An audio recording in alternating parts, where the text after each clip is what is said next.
following podcast is being brought to you by the Defy Life Podcast Network.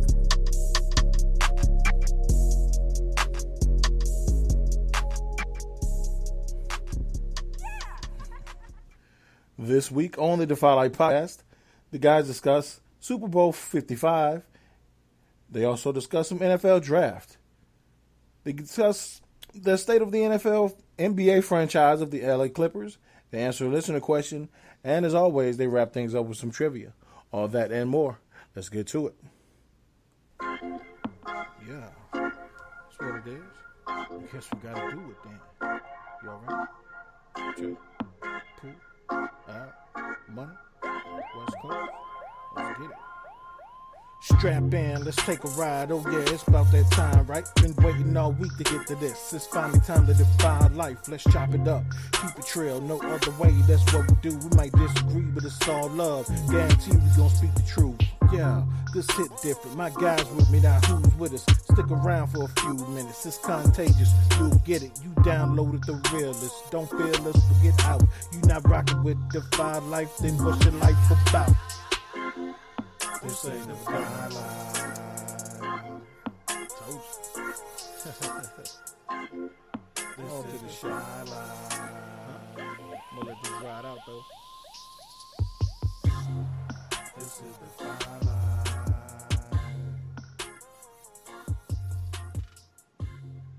This is the Defy Life.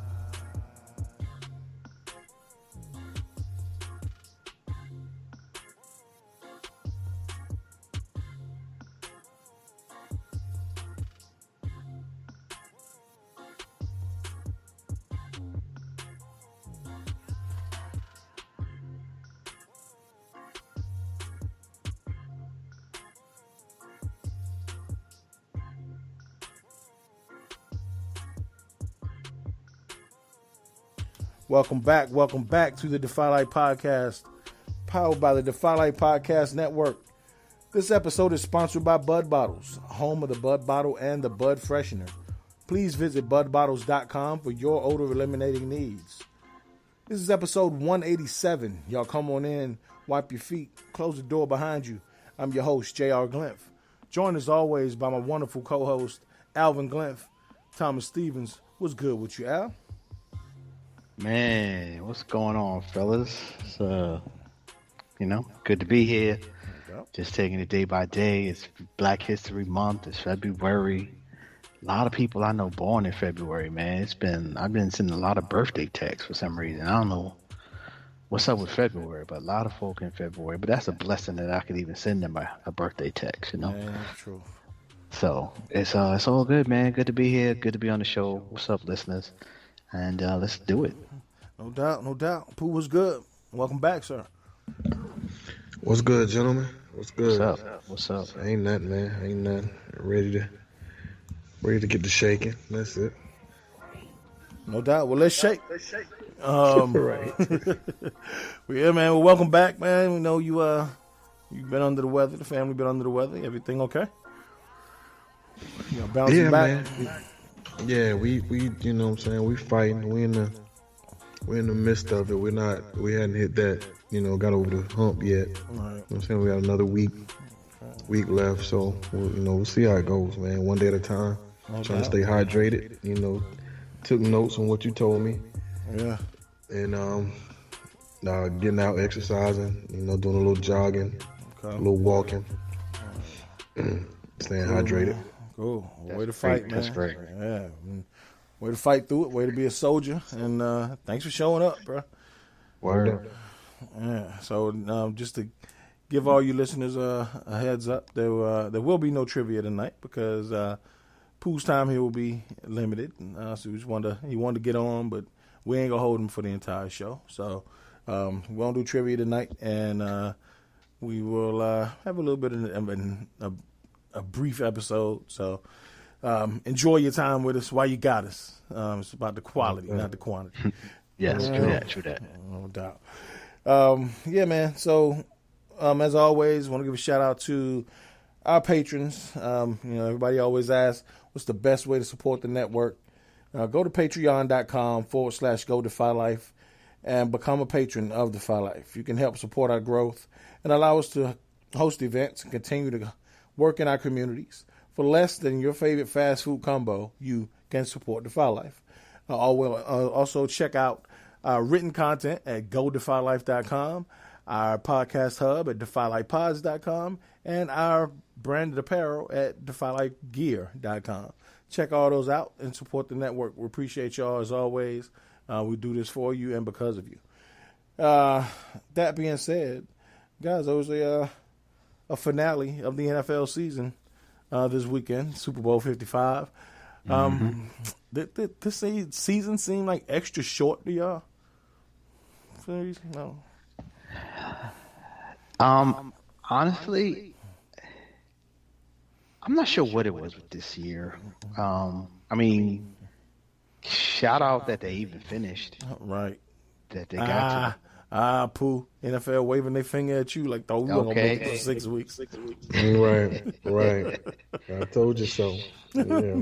Persistent. Who are you to question the shield? Right. Okay. You don't understand how they get down for their dollars. You don't understand, brother. My next door neighbor knew better than that. And he's a mailman. But, everything being everything, it did seem kind of different and bland and I don't know if it was there's just so much else going on in the world that I didn't get so emotionally invested in the season. I don't know if it's that the fans weren't there and we didn't do a lot of mingling and watching games together, and it just seemed real different. And but all in all, I'm thankful because it did offer me some relief. And I'm from that perspective, when they talk about how sports can offer that to a society, and I will admit that it did offer me a little distraction as a way to deal with everything else that's going on in the world. Mm-hmm. Yeah, absolutely. Pooh, did you have a different feel this season at all? Man, I really enjoyed the season. Well, I really enjoyed the season because a few weeks I had football on Monday, Tuesday. Right. Like I think the only day we didn't have a game was Friday. No, I think they said they played a game on every day of the week. We played a game on Friday? Yeah, that was a Friday game. That's what I heard somebody say. I can't verify, but someone did say that as they led up to the Super Bowl, that every day of the week. Yeah. And it just seemed like because I normally take Sunday is when I rejuvenate myself. I exhaust through the week and I, rejuvenate myself by watching football. And a lot of weeks, I got that all the time. I was like, man, I got a game, I feel great. I got a game, I feel great. So like I said, I really, really enjoyed the season this year. Really did. Cool.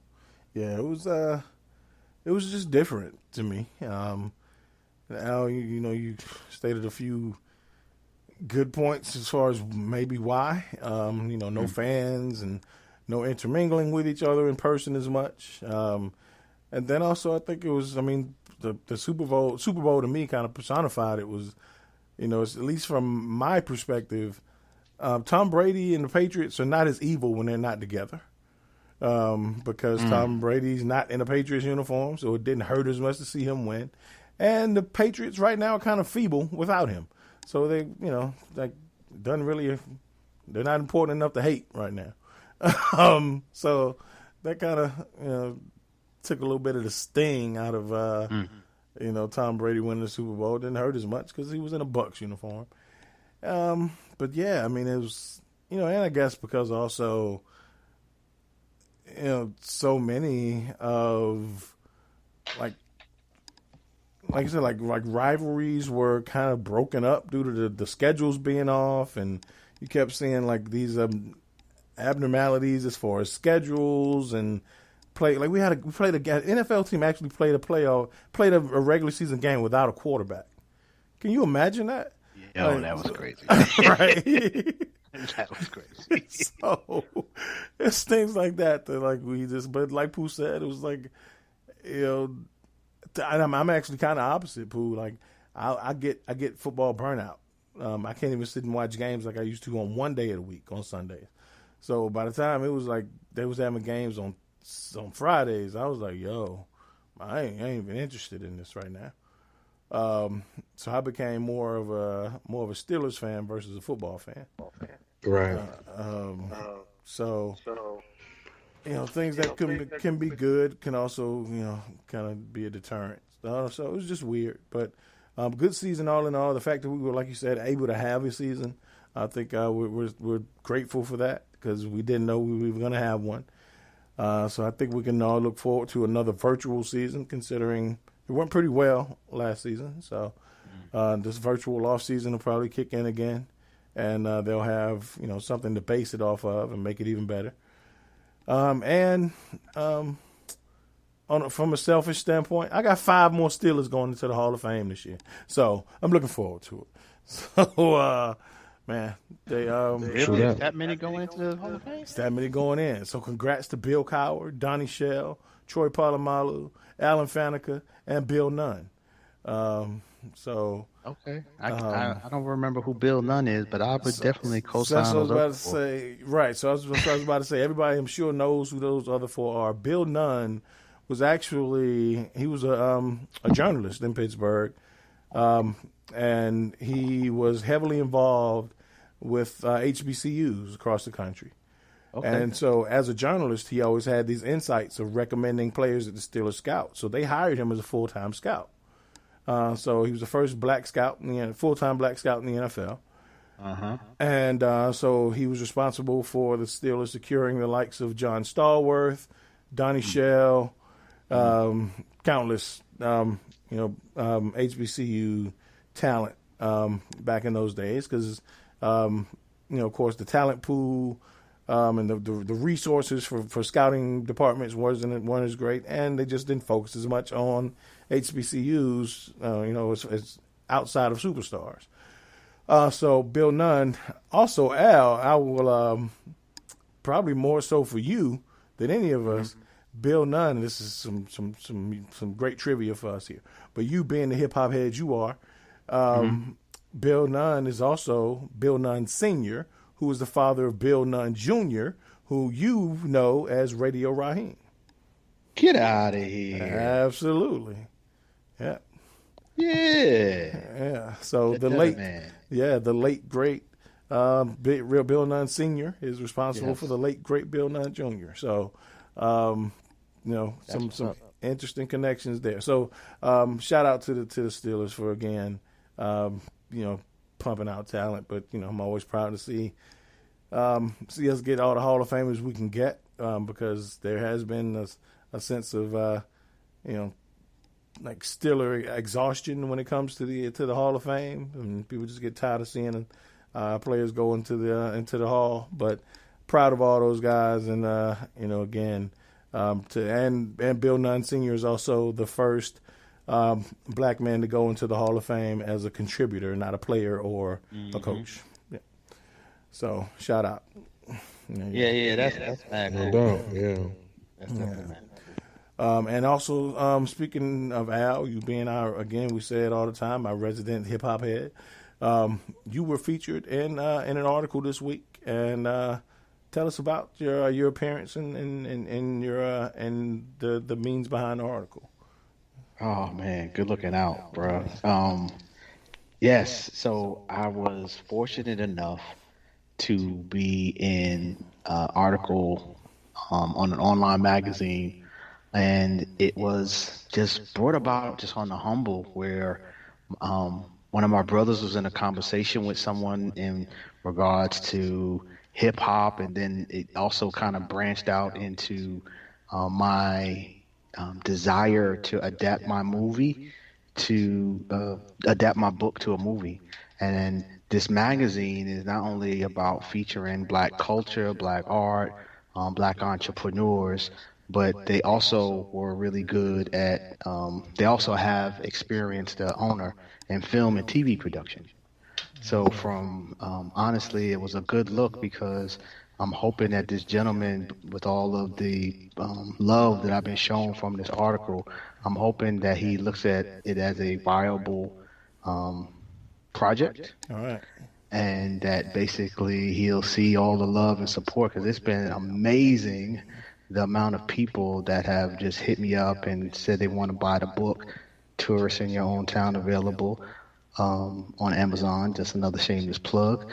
And it was just a great experience, man. And just to put myself back out there as someone who is about hip hop the right way, and it's you being used to engage students and change their perspective on the culture is really what the article is about. But the magazine is Soul Vision Magazine, and definitely check them out.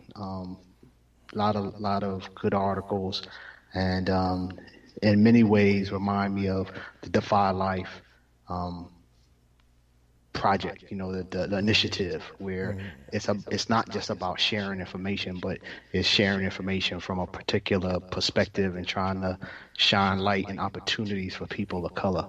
So very good alignment in our work and their work. So didn't mind at all being part of their brand. So Absolutely, man. That was a good look. Shout out to Soul Vision Magazine. Shout out to you, and shout out to everyone who has shared, will share, and continue to push the movement from their angle, from our angle, and from yours. And of course, always anything we can do here. You got full autonomy here to do what you need to do, and shout out to those guys for reaching out to you. It's a good look.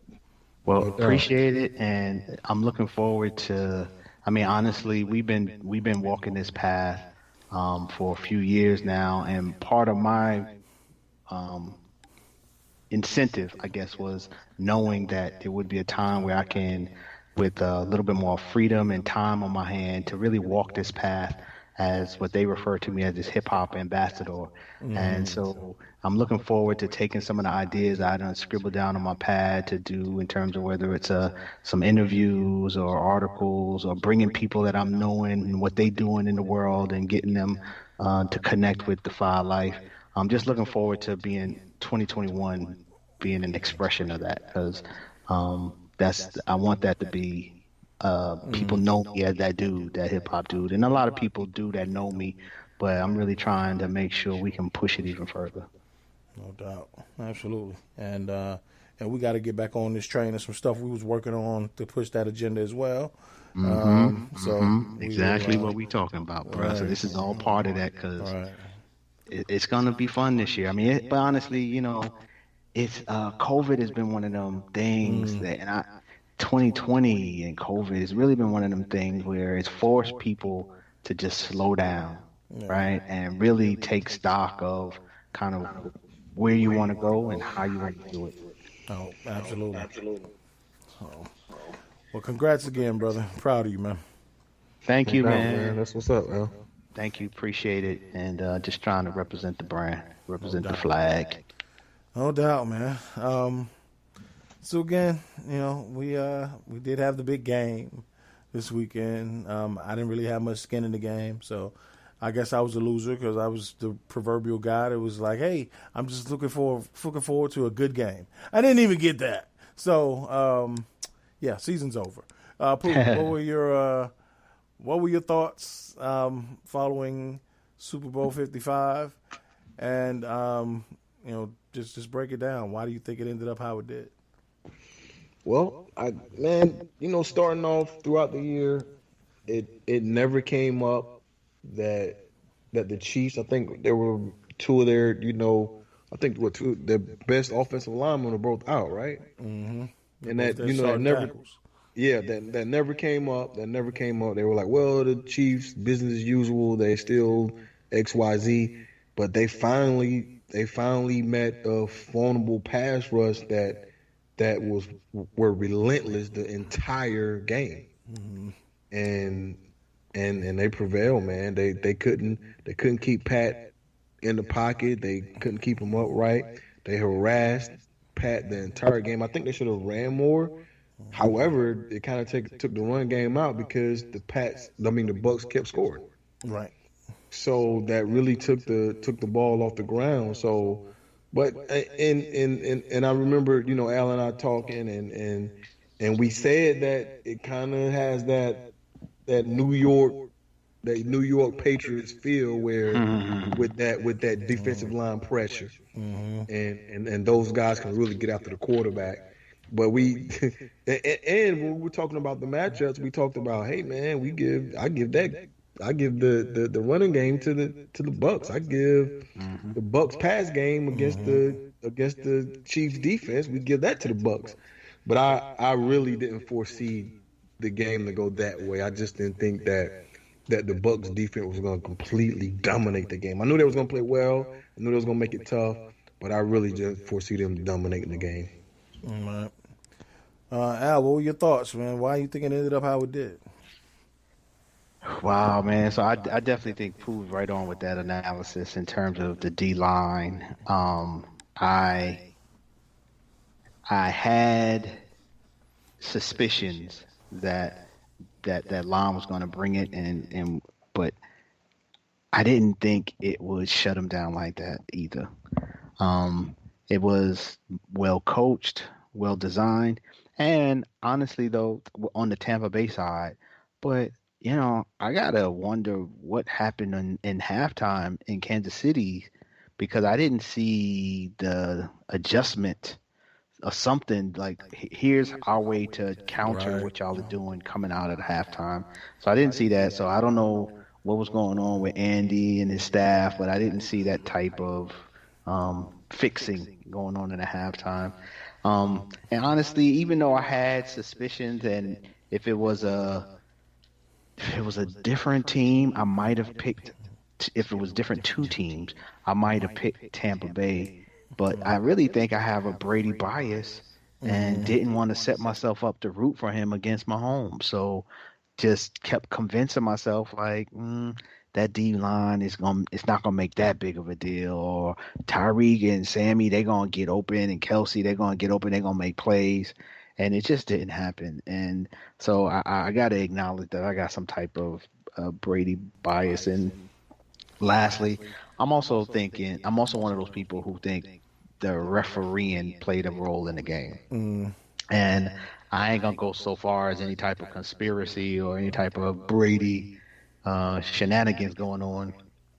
Just regardless, just on the premise that you called it too tight in a big game, and I'm one of those people that say, yeah, let the players decide the game on the field in the big games, and not allow the refs to, not to say that they weren't fouls, because in most of them, when you saw the replay, you saw what they called, but the question is, would I have called it in the moment?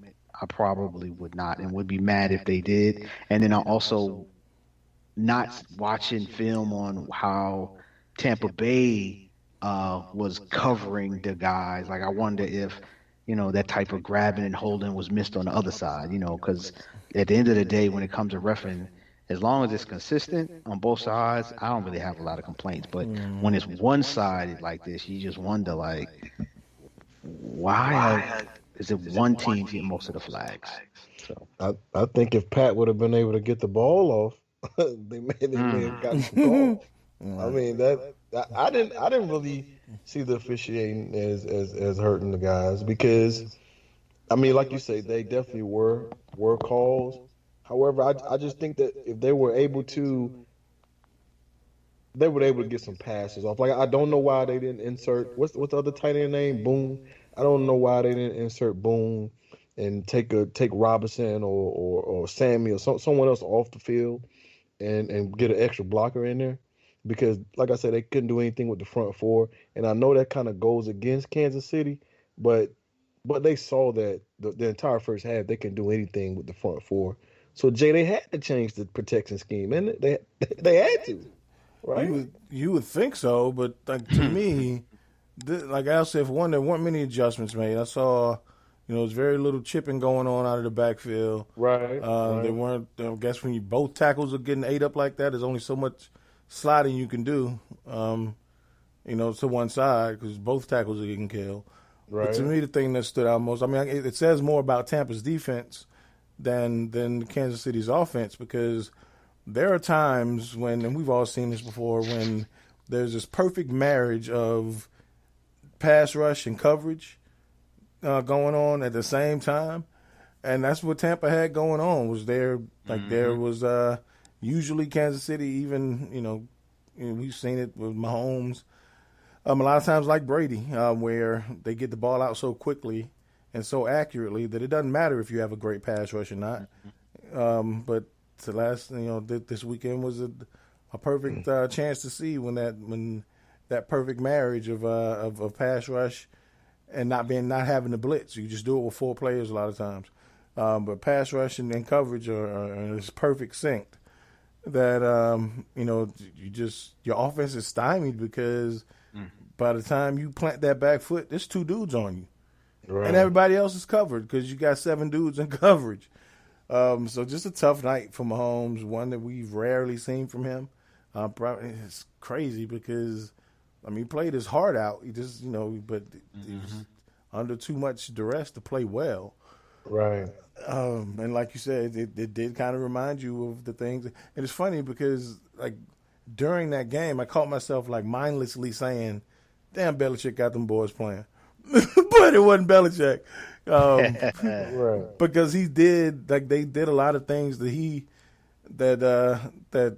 shout out to Todd Bowles, because he did a lot of things that Belichick did as far as taking away their biggest weapons. He took Tyreek Hill out of the game, took Kelsey out of the game, and forced everyone else to beat him.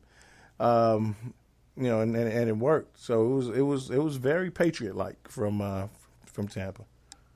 And those are the type of adjustments I didn't see. So once you realize that their game plan is to take Kelsey and Tyreek out the game, you are a team that's supposed to have a multitude of weapons. Right. So now how do you adjust to say, okay, now that I see that's your plan, you gonna do that, then I'm gonna take what you give me. And I didn't see that. I saw a team that was like, listen, here's what we do. And this is what we plan to do. And we're going to stick with what we do because this is all we plan to do. And we still see these real long routes where Patrick is, taking 4, 5, 6 steps back. He waiting for somebody to get open. And it's like, you should have had quick zone beaters. Instead, they had these long man beating routes. Right. And it was just like, dog, you messed up there. And the last thing I would say on it is that because of how Mahomes just looked real regular due to the lack of offensive line he had in front of him, I think all of Sam Darnold fans or critics and Dak Prescott critics, just two teams that I know for sure, be real careful how you evaluate these quarterbacks based on the offensive lines that we've had in these two franchises over the last few years. And you gotta just look at it with a grain of salt, saying the best quarterback in the league can look real effective. And I'm not saying Dak and Sam are the best quarterbacks in the league. I'm just saying be real. You got to take that into consideration when you're grading these guys. Yeah, it's like we say that in the draft all the time is, situation and coaching staffs and systems and surrounding talent have a lot to do with whether somebody's a bust or not. It's not whether somebody can just play football. So other situations have a lot to do with somebody being a bust. So, but that being said, man, like you said, no offensive line can make any quarterback look human, even the great Pat Mahomes. For a way too early prediction, Al, who's your favorite? Knowing that we know nothing about next year, even who's been drafted yet. Who's your favorite to win the Super Bowl next year? Wow. I mean, honestly, if assuming Tampa Bay brings everybody back and Brady is playing at the level he played this year, I would put them the Bucks. I would put the Bucks and the Chiefs right back in as favorites to make it back into the Super Bowl. Okay. Um, I think uh, Chiefs. I think they are built for the long run, and I think Tampa Bay is at least built for another run. And I think their defense is only going to get better as some of these young boys mature, like the secondary guys and the linebackers. So, Okay. yeah. All right. Pooh, way too early prediction. Who's your favorite to win the Super Bowl next year? I'm gonna say Bills. I'm gonna say It's a good one. I'm gonna say the Bills. Maybe the Bills and the Bears, hopefully, but probably the Bills and the Bucks in the Super Okay. Bowl. Oh, all right. Well, we do record this show. I'll come back to blast y'all when I'm just kidding. Who you have? Oh man. Oh, you say the Steelers. Man, no. Um, we in. You know, it's funny because like Steelers haven't been in like rebuild mode since the '80s. So to be in this point to where anytime you make a transition from a Hall of Fame quarterback to trying to find your next franchise quarterback, there's some sense of a rebuild there. But everywhere else on this roster is built for a championship. We just got to make sure, if Roethlisberger comes back, that for one more year, that he's the guy you want, or if you're paying him too much, or we got to go try to find that, your next one. Right. But I just don't think they're in a position to right now unless they, trade for Deshaun Watson or some crazy shit. That ain't happening. Sounds good though. It do, man. It's only we lived in Madden land. Right. I go get Deshaun right now. But I'm kind of with you, Pooh. I'm gonna. Matter of fact, I'm gonna be on my own. I ain't gonna stand with you on this one. I'm gonna go with my bitter rivals out of Baltimore. I knew. Hey, but there was on the other side of the coin for me. Really? It was on Baltimore or the Bills, but I went with the Bills. Yeah. Only reason I say that is because I like the Bills too, but I think Baltimore is going to make a shift to give Lamar a better chance out of the passing game and kind of evolve that offense. Okay. And so with that, oh my God, I can't imagine how dangerous he can be. If you're not playing him in the high school offense. So, we've seen what he can do with his legs and with his arm, but to allow him to expand on his game and see his true arm talent. Right. I think that offense can be crazy, especially in today's game. Mm-hmm. Right. Mm-hmm. Shout out to Leonard Fournette, Dominican Sue, like these cast-off guys, Antonio and even Brown. Antonio, right, who showed up, made plays. Jason Pierre-Paul.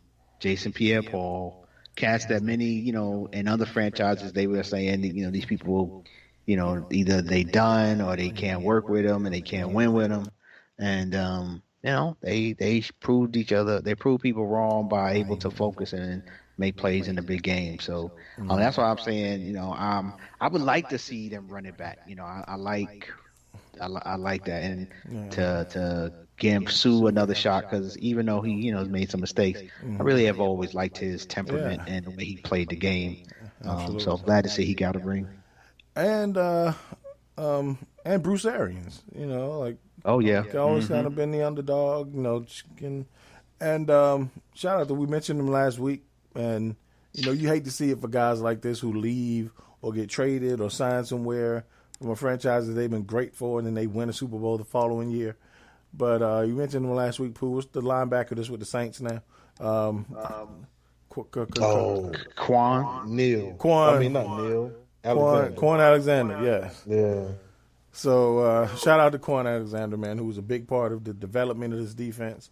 Again, he missed it by 1 year. We see this happen all the time.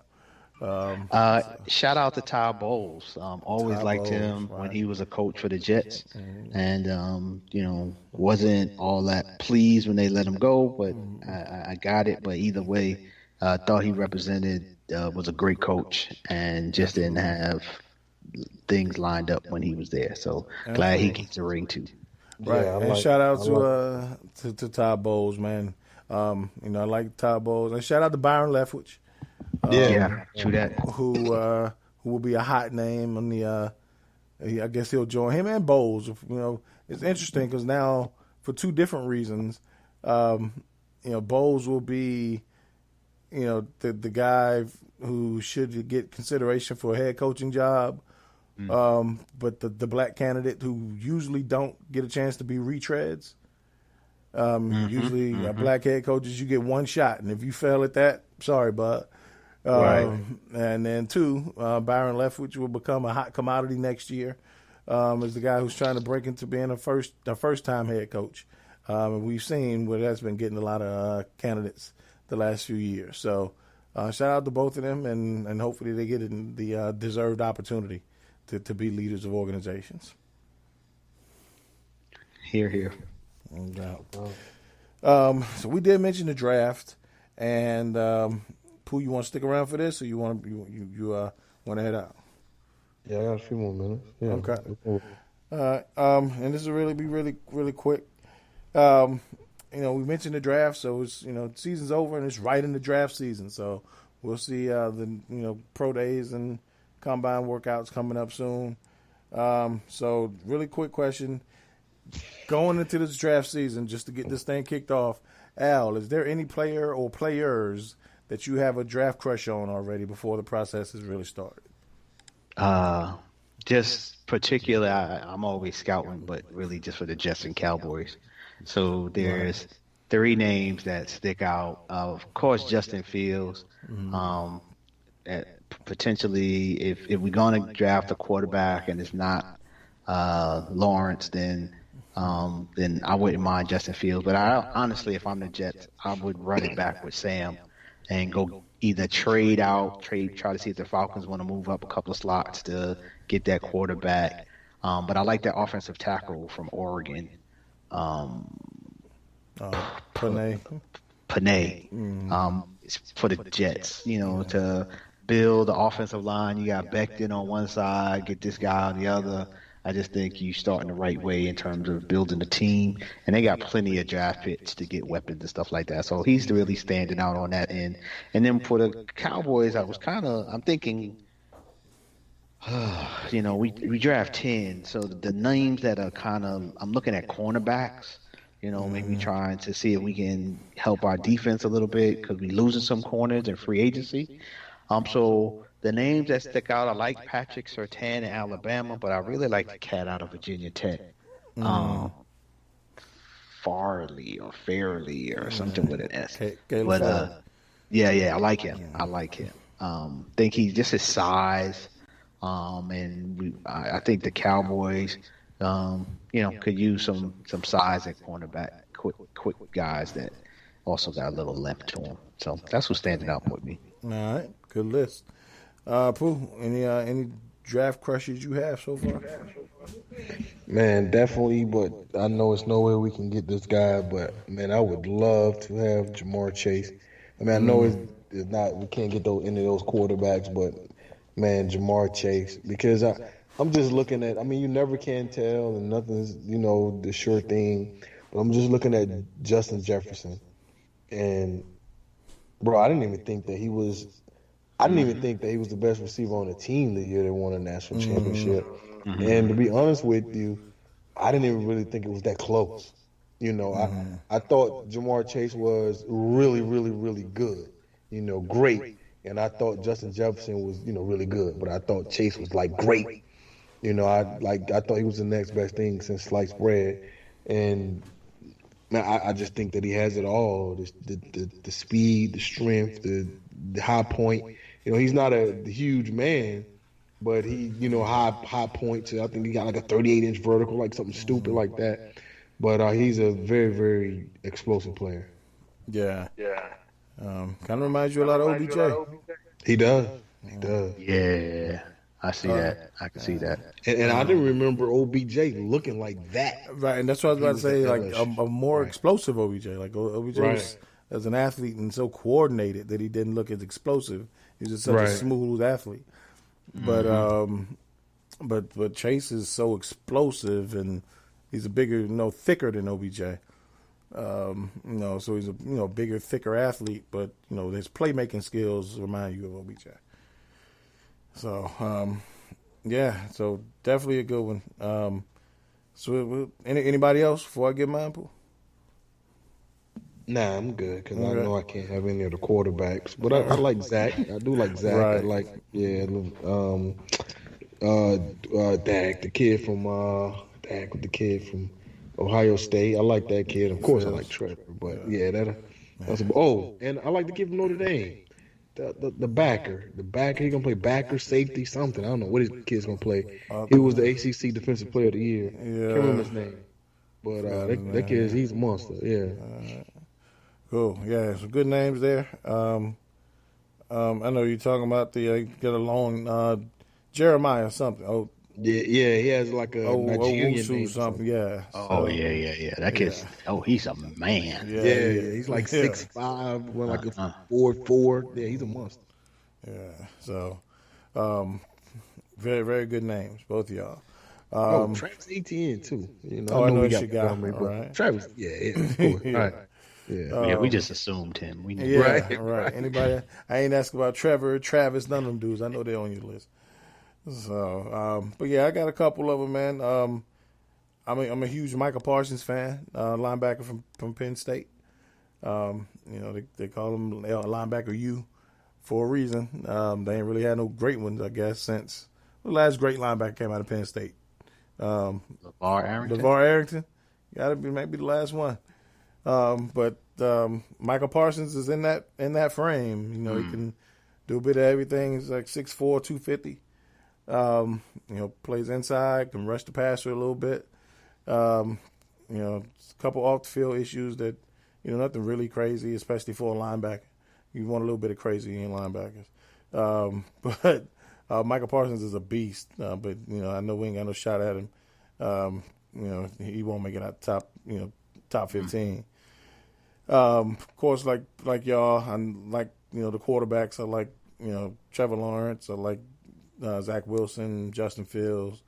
But there's a guy, not a lot of people know, Trey Lance, quarterback from North Dakota State, who people know him because he's a quarterback, but their season was kind of cut short because of COVID this year, so we don't see a lot of tape on him from this year. But a lot of, it depends on, it could be a good thing, could be a bad thing. Depending on when you're looking at this comparison, but a lot of Carson Wentz comparisons coming out of school for Lance. So if you're looking at the Wentz coming out of school or the Wentz you see now, it could be a good thing or a bad thing. But I like him. And then a couple offensive linemen. I got to show a lot of love to my big guys up front. But Rashawn Slater, you ever heard of Rashawn Slater from Northwestern, left tackle? Mm-hmm. Only thing I got to put on his scouting report is I shut down Chase Young. That's all I got to put on, and I'll force you to Google it. Yo, if you watch the film of Notre Dame versus Chase Young last year and see how he manhandled Chase Young, that's all you got to watch on his tape. He does that to everybody. Wow. And if this weren't a year that a guy like Panay Sewell, the guy that you were talking about, Al from Oregon, if he wasn't coming out this year, the guy like Rashawn Slater would be that top 5 tackle prospect. But Slater won't get out of the top 12. But when I say he bitch slapped Chase Young all around the field, he bitch slapped him all, and he pretty much does that to everybody. So shout out to Rashawn Slater. And another offensive tackle, Christian Darrisaw from Virginia Tech, was going to be a good one as well. So those are my crushes. And again, I crush on dudes based off of how they can help the Steelers. So I ain't mad at you. The way you scout for the Jets and Cowboys, I'm doing the same thing right now for the Steelers. So with your analysis in terms of the depth at tackle and lineman, if I'm the Jets now, I'm definitely passing. Because I don't think they sold on Justin. And I would definitely try to move down because if they don't know, I don't think they have a crush on anybody up that high, and see if you can get somebody who might have a crush on these quarterback to Right. either get a really good player and a pick or something. But I would definitely move out of that spot. Yeah, it makes Yeah. sense. Absolutely makes sense. Cool. Well, Pooh, this is if you're gonna get off this bus, you might one of these spots you want to get off, unless you want to stay on. It's up to you. Yeah, man. I'm gonna go ahead and get with you guys later. I appreciate it. It's been well. Listeners, you mind if I send out my important shot now? Nah, man, go ahead. Oh, okay.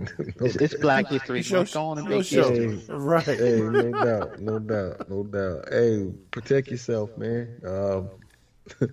COVID is right around the corner. Just definitely protect yourself. That's all I have to say, man.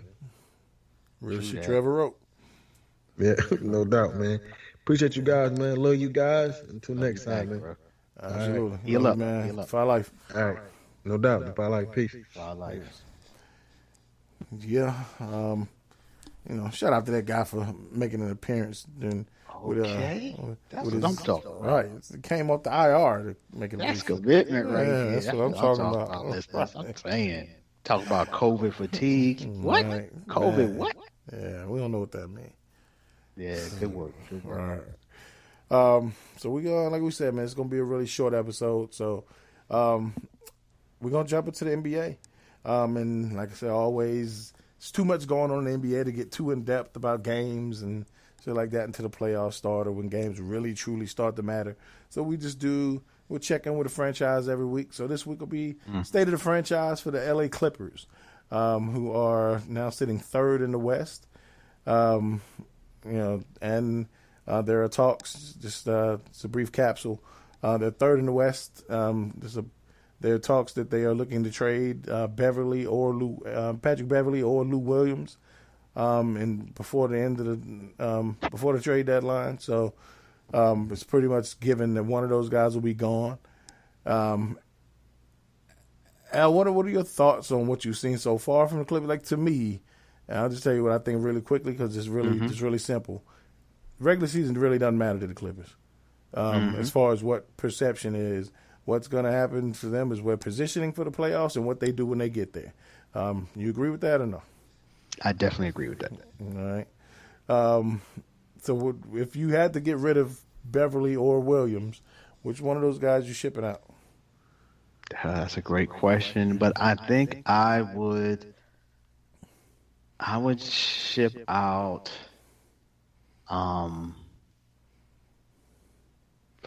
That's a tough one. Because I'm trying to think what If hurt you could them just in combine the playoffs. those two dudes, it'd Right. be great. Right. What hurt them in the playoffs is the more offense or more defense. And I'm thinking that in who's Beverly going to?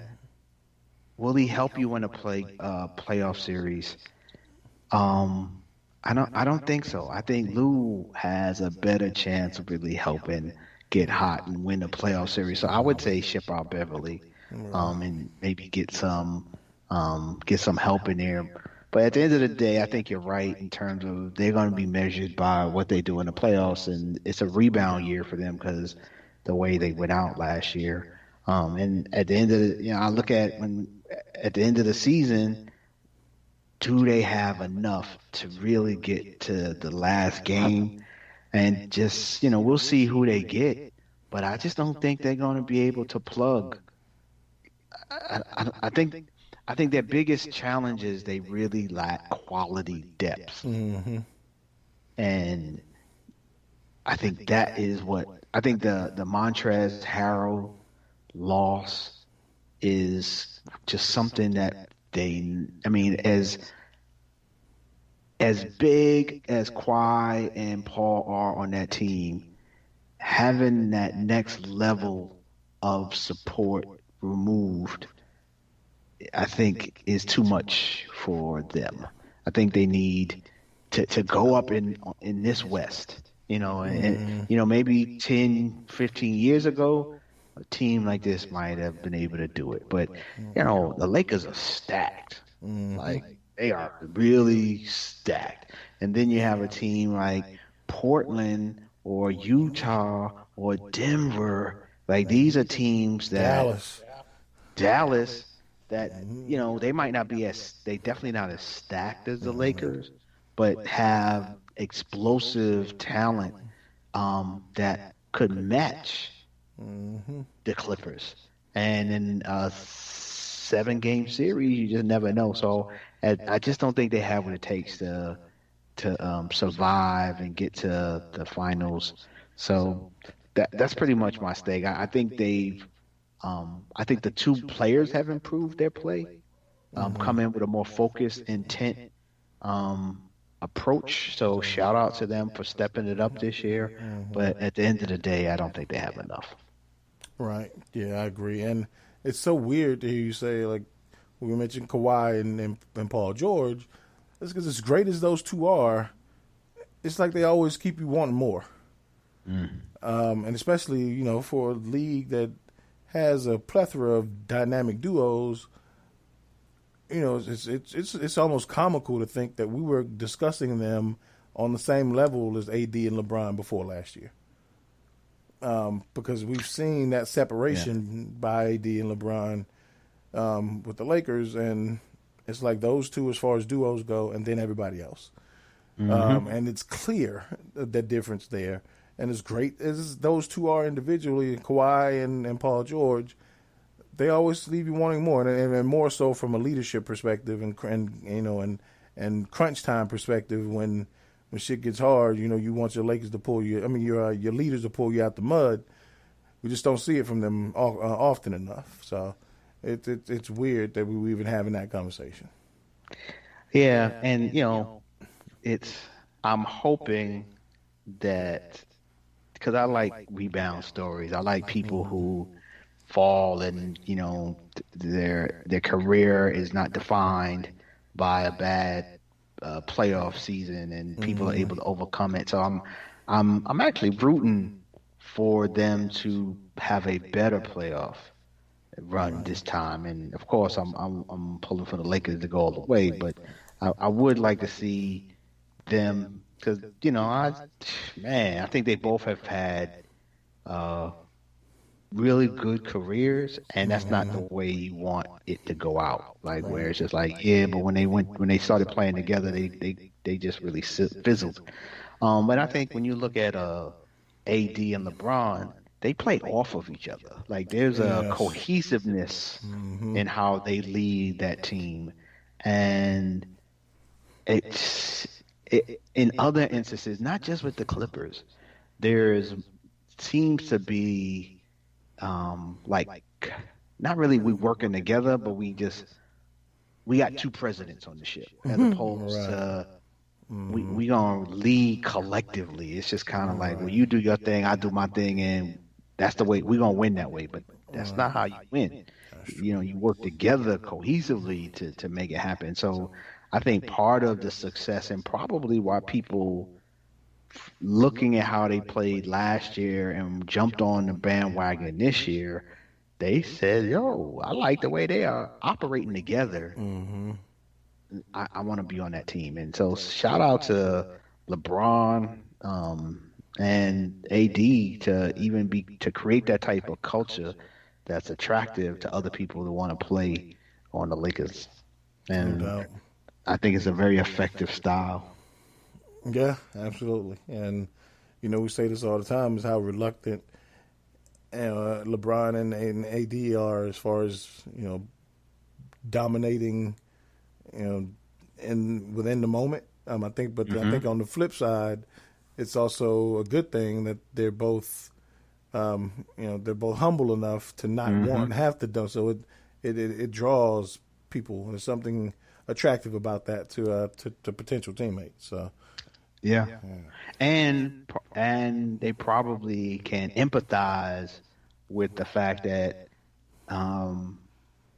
they are okay, that they know the other is okay with tonight not being their night. Right.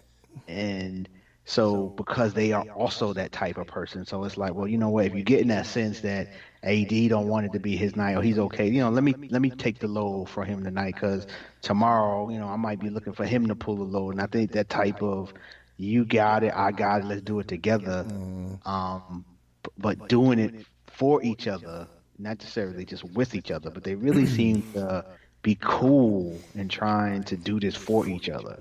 Right. Just cool. Yeah, absolutely. Yeah, and we mentioned all that talent in the West, and we didn't even mention the number one team in the West. The Jazz are sitting atop the Western standings. And Yeah, balling. Right. So we might check in with them next week. Yeah, I like that. I like that. And just to follow up, we talked about the Knicks last week. I really like that D Rose pickup. Oh yeah, that'd be a good one. Yeah, I like that. He's in good shape, playing hard, still effective.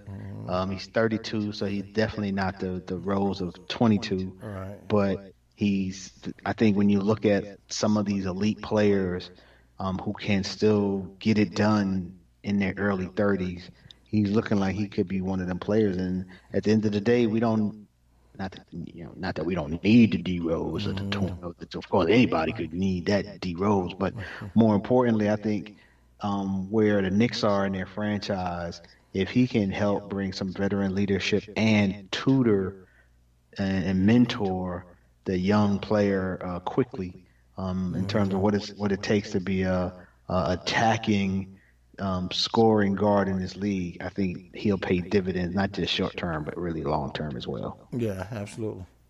Yeah, that's good. I like that pickup. That's a good call out. And they didn't give up much. I mean, they traded Dennis Smith Jr., who was in their minor league, Right. and a second round pick, which in the NBA isn't all that. Right.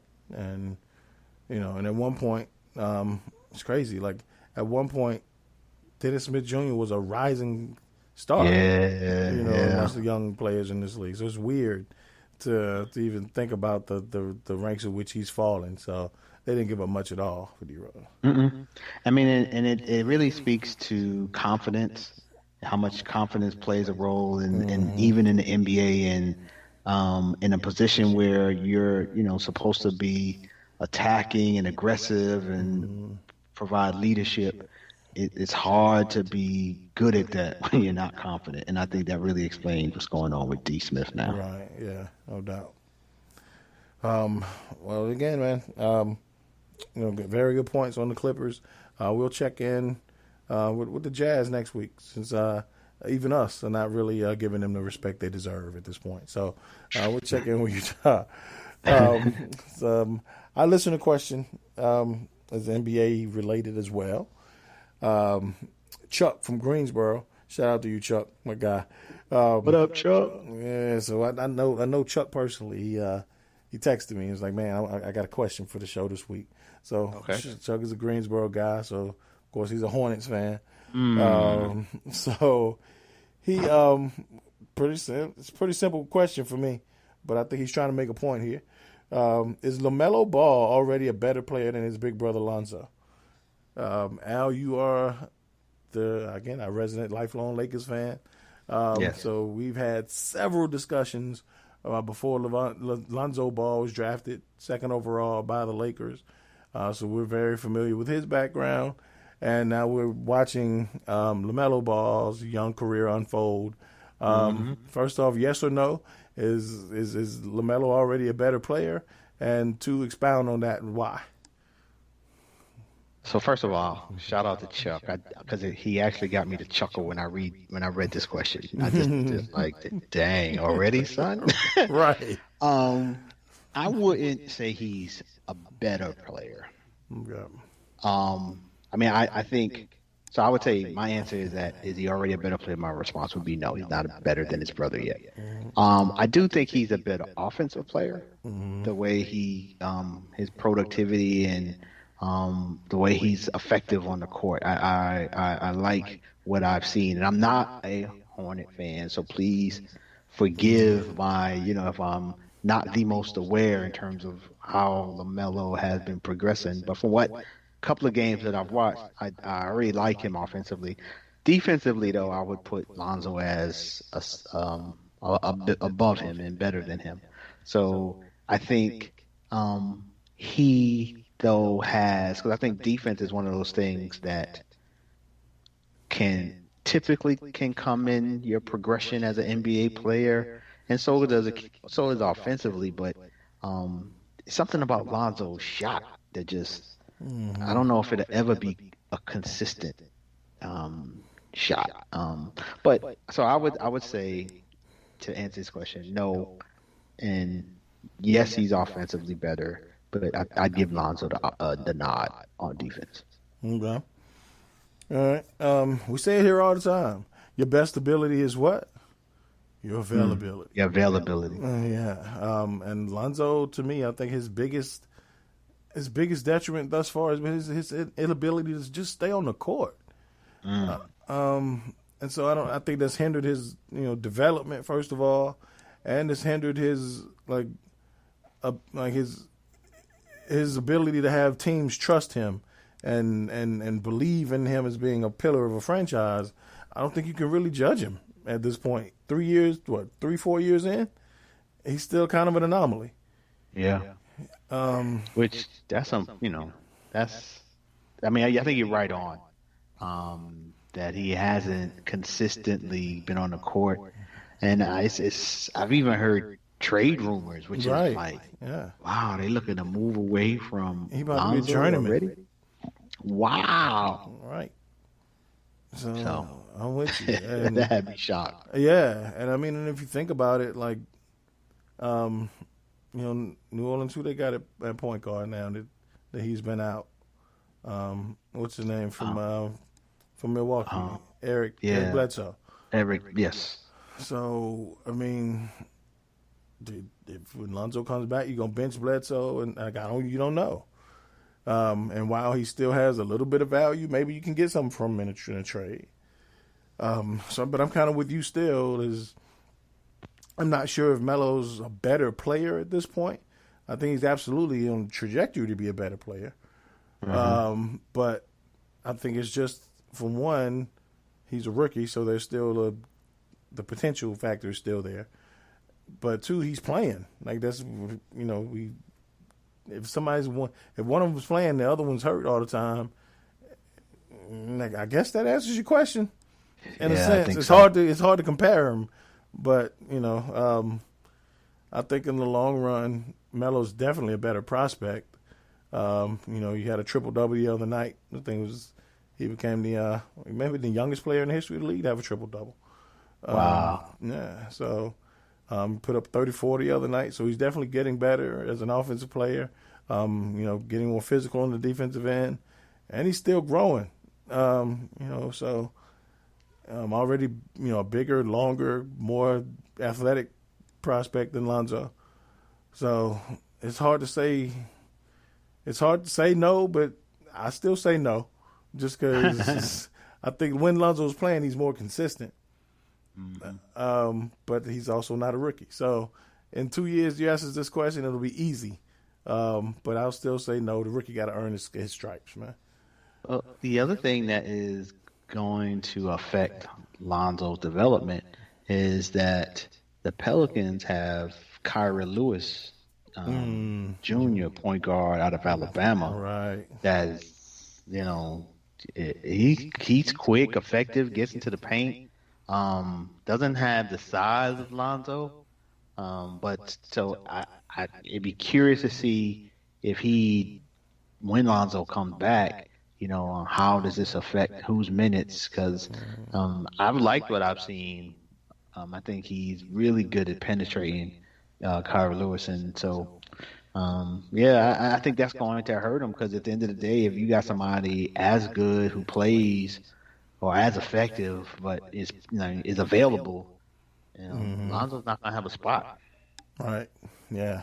So, and again, the older you get, and more, when younger, more promising prospects come, and cheaper, come behind you, it's easier to forget who you once were. Yeah, no doubt. So, real, and like I said, we talked about confidence. Confidence can go real fast. For real. And self-confidence and confidence in you, from others. So, And I hadn't really thought about that factor, but you're right. It's something about a franchise and your teammates being able to trust that you're going to be there and perform. And when you're not there, how that trust and bond ends up going into other places. So, right. yeah, he needs to get in the house. Yeah, absolutely. So, but damn good question, Chuck. Yeah, no doubt. Yeah, and best of luck to you and your Hornets, man. I was once a Hornets fan. Of course, LJ was my guy. So back in those days, I was a diehard Hornets fan. Simply because of LJ and Mourning and Gill. So, they can make some more noise in this area. I could probably jump back on board. And I think that says a lot too, as far as the development of those two brothers. Is if Lonzo can stay healthy, man, he's surrounded by the likes of Brandon Ingram and Zion Williamson, as opposed to to LaMelo, who's the best player in Charlotte's probably Miles Bridges or Gordon Hayward. I would say Gordon Hayward. So, and then when you look to the future, I don't think Gordon Hayward's future is nearly as bright as Brandon Ingram or Zion Williamson. Oh no! So, that could go a lot to to determine who's the better player and who has the better future between the two brothers. So many factors play a key into that. But I hope the best for both of them. Especially, I so wish that we were able to enjoy Lonzo's introduction into the league without the blur and distraction of his father. And now that he's out of the picture, as far as limelight wise and spotlight wise with LaMelo, we see how much clearer the judgment can be of the actual player. Yeah, that's unfortunate because it really did affect how we see that guy. So that's really unfortunate. Yeah, and it really just put a target on his back. So, yeah. So, again, shout out to you, Chuck, man. Y'all keep these questions coming. We definitely enjoy them. Reading them and going over them each week. If you got and some of you want to ask us or something to get off your chest, if you just disagree with something we say, shoot us a message, man. Hit us up on social media on all platforms at Go Defy Life, or you can email us at info@godefylife.com. Y'all can be like Chuck, and we can talk about your question and shout you out over there. So we love our listeners, man. Y'all keep them coming. Please. Yeah. So again, y'all, no trivia this week. Pooh made a brief appearance, through his sickness and battle with COVID. So he's getting better. His family's getting better. So we thank that guy for showing up for us, man, giving us some insight on closing out the NFL season. But he gave his parting shot before he left. The man said, "Protect yourself. This shit is real." I cannot stress that enough. Listen to that man. Al, we are on the way out of here, man. What's your parting shot? What you got for me? Man, I ain't got no party shot besides. I just want to echo what Pooh said earlier in terms of folks staying safe. It's hard to believe that we have been screaming this message almost a year. Like, as COVID was first impacting us, we were having some real serious conversations about people not taking it seriously. And a year later, some of us are still not, as evidenced by some of the video I saw from Super Bowl gatherings. And parties and stuff. So I just think for many of us, it has proven itself to be a monster. And so we're going to keep saying the same old. And I just want to echo and co-sign what Pooh said earlier. Absolutely. And I'm going to just jump on board, man. We do know that, COVID is not a death sentence, but if you're not careful, or if it's just that unlucky one, your sentence can end in death. So, be careful, man. You don't want to take that chance if you don't have to. I lost another friend this past week. Wow. To COVID. So, He's also, in the military. So, thanks for your service, bro. And it's just tough. You never know when it's going to hit home. So you don't want to take those chances, y'all. Just like my brothers just told you, take this shit seriously and protect yourself. So hopefully we are on the other side of this thing. As far as from what I've heard, the vaccinations have been pretty much going well. As far as people's reactions to them. So, if you feel that, you're one of the people that are in need of a vaccination, by all means, go do it. If you don't feel you want it or need it or can trust it yet, continue to protect yourself and protect others. So that's all we got to say, man. I ain't going to preach too long to you. But this has been episode 187. Man, we almost at 200. It's crazy. Of the Defy Life podcast. Y'all, again, powered by the Defy Life Podcast Network. We will talk to y'all next week. Until then, Defy Life. Defy Life.